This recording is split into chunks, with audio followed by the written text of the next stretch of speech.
What's up everybody, welcome back to the video. We're in MI40. We're gonna break up these kind of vlogs, these videos with just little doses of the education side, the lifting, the why, the hows, the why we're gonna do things. So today we're in Poole, we're in MI40 of all places. The equipment for everything here is chef's kiss. We love it. So we're gonna get into some really good exercises. It's not gonna be normal, it's still gonna be a little bit different than what you might have seen on the channel before in terms of exercise selection and everything, but we've got new equipment, so we've got to go for it. I'm gonna let Louis talk you through our first exercise. We've only got one mic. We just went to Best Buy to try dual splitters for mics. We didn't have any, we've only got one, so we're gonna either swap the hat over or just clip onto Louis. So warm-ups, potentiation, activation. Let's go. And then breathing out, crunch it down into the oblique. Downward. All right, so we are kicking off the back session with a priming movement, so to speak, really isolating the lat, particularly in the shorn position. And so as you can see with Josh here, what we want to do is try and mimic the line in which the lats are coming around the ribs. So you'll see that Josh has adopted the arm coming across in that sling motion. And then as he's driving across, he's actually also touching where we want to feel it. Now, there is a lot of benefit to actually physically touching where you're intending to actually feel the muscle as well. It is actually a thing. So as you can see, we set the position first, we bring the arm across, and we focus on scooping the elbow as far into the rib and ideally beyond as we can.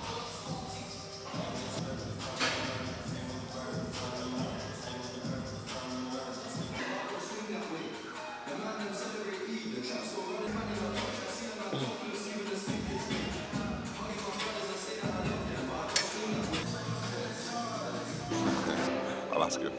He's a 5 times 12 now. This is, you feel me, yeah? This is what we do 9 times out of 10. Just completely judge them for how many reps they're going to do. You go, how many sets you got left? 5. Oh, it's when they go, how many sets you got left? We just started. Not the question I asked. How many sets you got left? 5? Oh, okay. Bye-bye. See you later.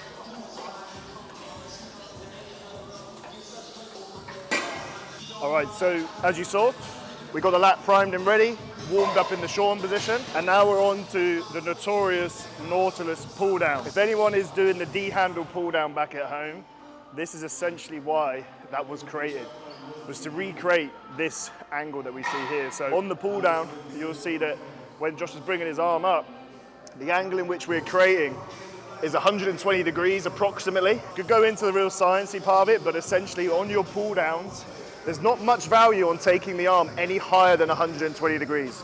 And what this machine does perfectly is aligns you into that exact position you need to be in. So when you're doing your D-handle pull down back at home, making sure that you're only coming to 120 degrees here to here. And that is pretty much the reason why that exercise is created back at home if your gym hasn't got one of these. If your gym has got one of these and you're doing that, stop doing that and use the machine.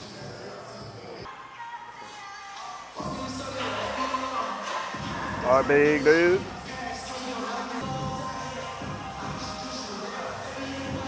Yep.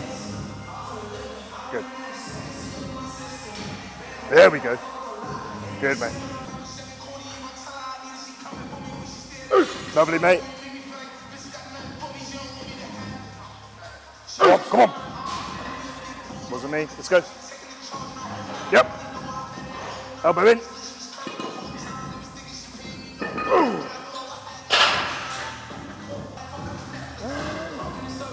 As someone who owns a company with a lot who sells apparel, I don't have much of the apparel. Usually sharing lifting straps. Yep.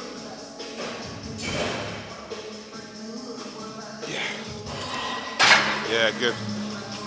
Come on, Lou.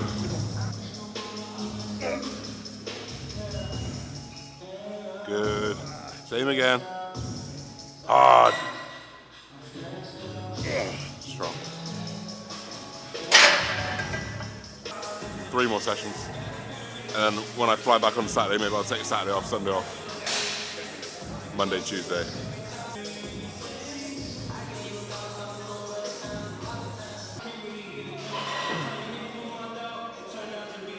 Good, bro. Nice. Come on. Yep. Yes. See when Louis spotted me there, he's given me the absolute minimum that I possibly need to finish that rep. And you see a lot of people helping them through 4, 5, 6 reps.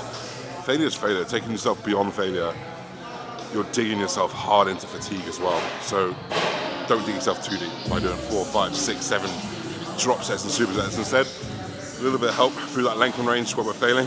A little bit of help through that short range where we're failing. And he's still allowing me to load that length and range myself because I've still got energy there. I've still got the ability to contract there. Alright guys, so third exercise in, we're going to work that lat in the horizontal fashion. Obviously working it pretty hefty in that vertical fashion with the Nautilus pull down. We're moving on to the GOAT, the Nautilus Pro. Nautilus Pro, it is one of the best ones you're going to get. It's going to be super congruent of where the lat is strong and weak. We talk about resistance profiles, we talk about machine profiles and trying to match those as much as possible, strength profiles, sorry, which is essentially, where's your lat strong, where's the machine heavy? And you're just trying to match those. So this will create a perfect drop off when the lat's getting weaker. It's going to load nice and heavy when you're lengthening in a strong position. And ultimately, same concept as the D-handled pull down. This is like a D-handled row. So you've got freedom of movement at the joint, freedom of movement at the wrist. You can pull in a unique angle to you. People have different clavicular widths, shoulder widths, arm lengths. They can all fit this machine, which is why we say use D-handles if you haven't got it. So, naughty row. Let's go. Yes, sir. Whew.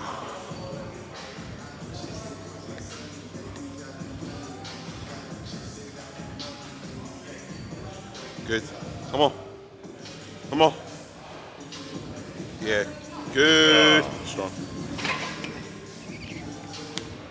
Let's go. Good, bro. Let's go. Yep.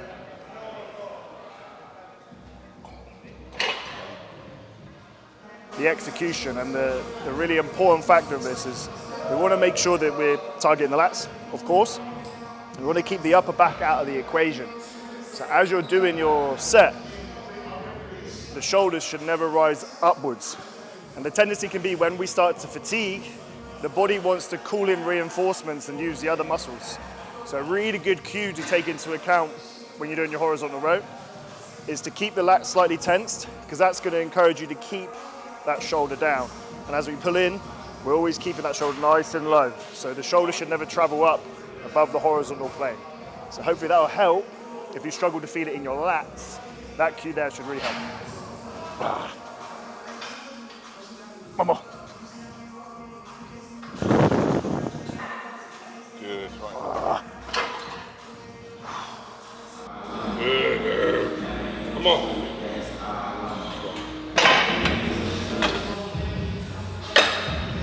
Alright guys, we are moving on to maybe one of the only machines that Watson has done well. Maybe one of the only. It's the T-bar row. Now, much like the previous exercises, why do we like it? Because we've got the adjustable D handles here. It's going to allow us to go wider if we're wide. It's going to allow us to go narrower if we're narrow. It's going to give us that ability to really create a unique movement pattern to you. We're going much more upper back focused here. We obviously worked vertically, so we've gone through a horizontal lat challenge. Now we're going to go through a horizontal upper back challenge. And on these, I think the key is like, think about your whole back. You're pulling from rhomboids, rib, delts, traps. You're like, how do I stay upper back? You can't, it's a whole piece. It's a whole piece. You want to go through that full movement and retraction as we go through motion. We'll do a couple sets and maybe lure at it. Which is the reason why in the first part of the session, we're putting so much emphasis on keeping the upper back out of the equation, keeping the shoulders nice and low, because now we're going to absolutely batter the upper back and pretty much look to do the opposite, where we're just looking for all upper back as much as we possibly can. Yeah, sit down into it, elbows up. There we go. Wide, good. Good. Up we go. Come on. Yep. Through, up.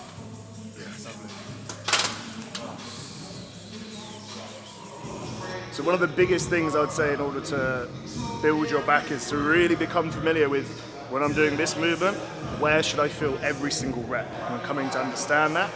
So for example, with the upper back row, which we're doing now, I want to imagine that you're trying to squeeze a 1-penny piece that's in between your shoulder blades. So we should be feeling that same contraction all the way up and through the back.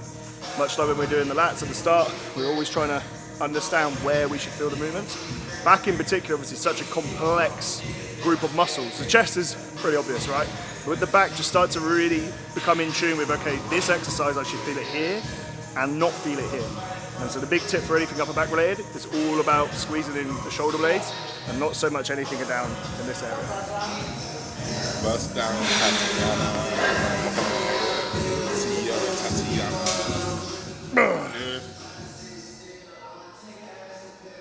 Mama. Sure, come on.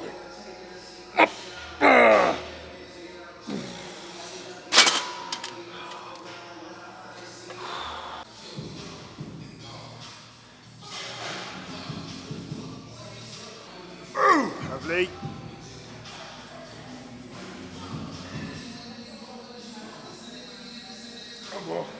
Come on then. Yep. Okay, so coming on to our first, back's pretty much done. We've smoked it. We're obviously both in a low volume phase as well, so we're not going to worry so much about another exercise or anything like that. Moving to our first bicep exercise here, really prioritising getting ourselves into that short range, because we know that that's going to fatigue and get a little bit harder to get into before we load the lengthen range, which you'll see pretty much, well, a little bit more towards the length range as we go into the next exercise.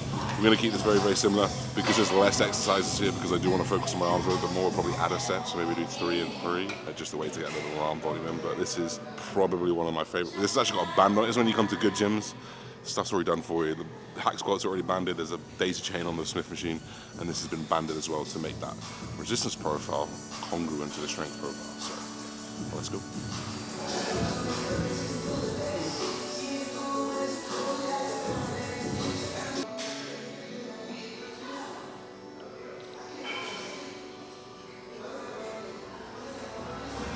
So we are into the final exercise of today. So I thought we'd use this exercise as an opportunity to talk about tempo. Now, I think the industry is fairly familiar with the importance of controlling the eccentric. We actually want to talk a little bit more about the concentric, so the part in which we're actually moving the weight. We want to maximize the muscle being used and as little momentum as possible, which is why we control the eccentric and we pause. But now the key thing that we're looking to do is to ensure that we're using the muscle. So the temptation can be, I need to beat my logbook, so I'm going to drive that weight up as quick as I can. Straight away, we're missing out on stimulating the muscle to the maximum capacity that we can. So the key with what we're trying to do, we're using analogy, is we start with a control, and then we actually push harder and harder and harder as then we reach the top of the position. So we're ensuring that we're using the muscle throughout the whole movement and not any momentum. So don't get too caught up with, I need to lift more, I need to lift more. Lift more with quality reps, and that's where you'll really start to progress with any body part.